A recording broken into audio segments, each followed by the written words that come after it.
Starting with our top story now, in the latest turn of events between Armenia and Azerbaijan, the two countries have agreed to meet in Moscow after Russian President Vladimir Putin called for peace talks over Nagorno-Karabakh.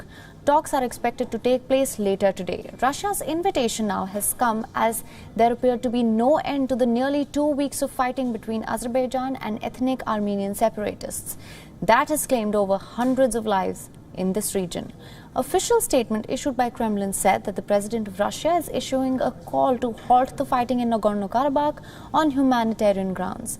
Now, the clashes between the two countries have escalated in recent times. The Defense Ministry of Nagorno-Karabakh region said that on Friday that it had recorded another 26 deaths among its military, pushing the death toll to 376 since fighting with Azeri forces erupted on September 27th. Now, Azerbaijan said that the city of Ganja had come under fire. Ethnic Armenians who control the region of Nagorno-Karabakh inside Azerbaijan said that Stepnakar and Shusha had been shelled by Azeri forces. Meanwhile, a historic Armenian cathedral has now been damaged in these clashes as well. Armenia on Thursday accused Azerbaijan of shelling the cathedral in the Nagorno-Karabakh city of Shusha. Now, however, Azerbaijan has denied these claims. This enormous cathedral, built between 1868 and 1887, is of major symbolic importance for Armenians. It is the seat of Diocese Karabakh and suffered heavy damage during the 1990s war over this disputed region. This attack comes ahead of the first meeting of the international mediators over the conflict. Azerbaijan's foreign minister was to meet diplomats from France, Russia and United States on Thursday. However, there have been no statements given from the negotiations being held behind the closed doors. Armenian foreign minister is expected to hold separate talks with the diplomats on Monday. Washington, Paris and Moscow are co-chairs of the Organization for Security and Cooperation in Europe's Minsk group. That has led these mediations over Nagorno-Karabakh since 1992.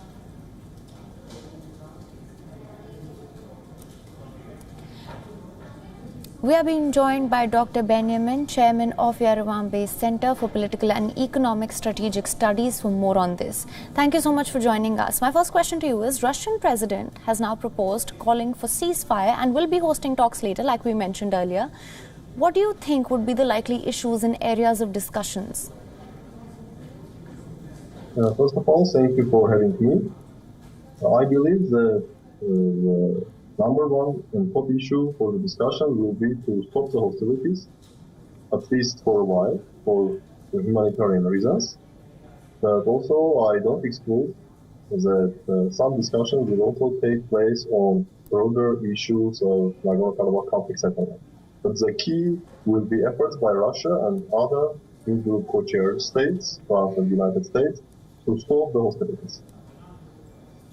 Okay, moving on, I want to ask you, how do you see these talks panning out? Do you think Russian mediation will be able to give constructive solutions to these ongoing situations? Definitely, Russia is the number one external player in the South Caucasus. And let's not forget that the region is a part of former Soviet Union, which Russia perceives as its own special interest. Meanwhile, we see the active involvement of Turkey in the South Caucasus, and especially active involvement of Turkey in recent clashes and recent war launched by Azerbaijan. We see Turkish drones, we see Turkish advisors, we see Turkish operators of these drones, and also we see Syrian mercenaries deployed by Turkey in the South Caucasus. So now Turkey seeks to increase its influence in the region, which I believe will not make Russia happy. What do you think could be the likely hurdles during these discussions? My understanding is that most probably the sides will reach an agreement to make a ceasefire. Maybe it will be only for 24 or 48-hour ceasefire, purely for humanitarian reasons, to be able to get bodies of killed soldiers, and also maybe to make a transfer of more of prisoners. But I cannot also exclude that longer-term ceasefire can be reached. All right. Dr. Benjamin, thank you so much for your time. Thank you for joining us with all those inputs.